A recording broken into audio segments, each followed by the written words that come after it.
Greetings, EDU 500.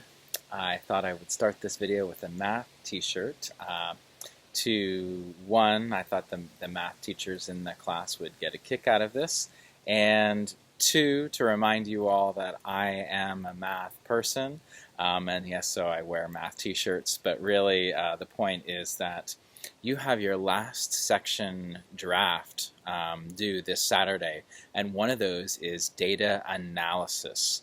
And that's one of the three parts that you'll write.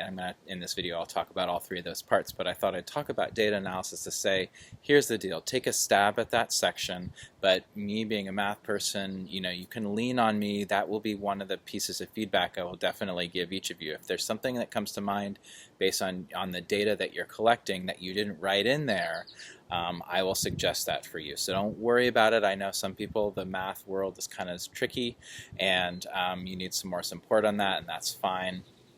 Others I know are ready to go and already have that figured out. If you are doing any kind of quantitative research and you're going to be doing some data analysis, so if you're doing mixed methods or a quantitative study, you will need to talk statistical language in that section.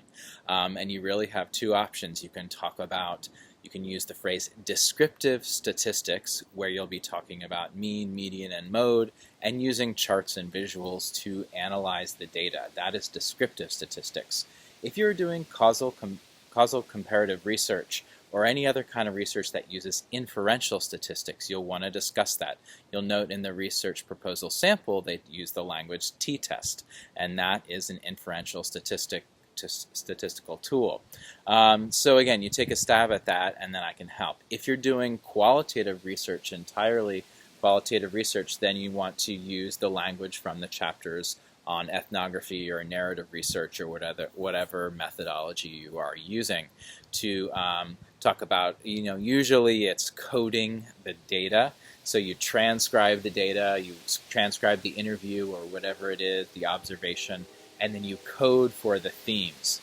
And so we can talk about, I'll read your draft and I'll help you with that if that needs improvement, the qualitative aspect.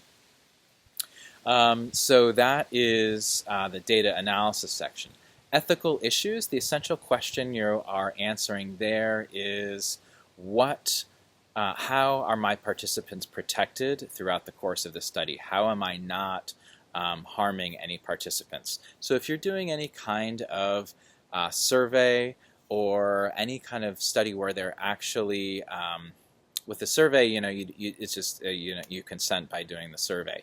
But if you're doing a project or where it's sort of a quasi-experiment, you need to have forms, and if these are minors, and they likely are because it's in a school setting, then the parents need to sign that form. And it would be good to actually look for some models online and draft that and include that in your proposal. It's not required, but similar to how some of you put in your surveys, your actual survey drafts, you can put in your sample consent form in your research proposal as well.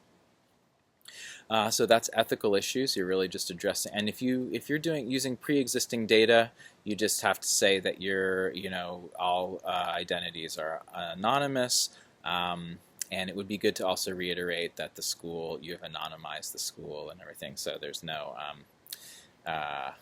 all the data is private. So you got data analysis, you have ethical issues, and the final thing is limitations and or biases of the study.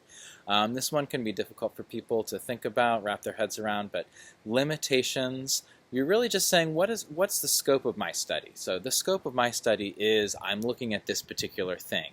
It won't tell me about that particular piece of the equation, though. So you just sort of say, this is what I'll be able to find out. This is what I hope to find out. I'm not sure, or it won't tell me this other thing. Again, that can be sort of challenging, but try to write that out, and then I'll give you some feedback on that too. So there's a lot of little pieces here, so just make your best efforts. Look forward to reading that, and then you've got 2 weeks to revise. Just a quick word on that before I let you go from this week's video. For the revision process, what I'll primarily be looking at is the previous drafts and the feedback that I gave you. So you really want to incorporate my feedback. The feedback that you got from your peers you should incorporate as you feel necessary. But for my feedback, I want to make sure that you are taking on those suggestions. So if any of it was ever not clear to you, what I was asking for, the feedback on your research proposal drafts, please let me know. You'll have 2 weeks to get it done, and the final due date for the research proposal is July 29th, and then you'll just have a few more loose ends to tie up with some weekly assignments, and we'll be done. So we're getting there. You're doing a great job. It was a hard weekly assignment for week 6, so good work with that. I just finished those up. Let me know if you have any questions, and that's about it. So thanks for watching, and have a great week, everybody.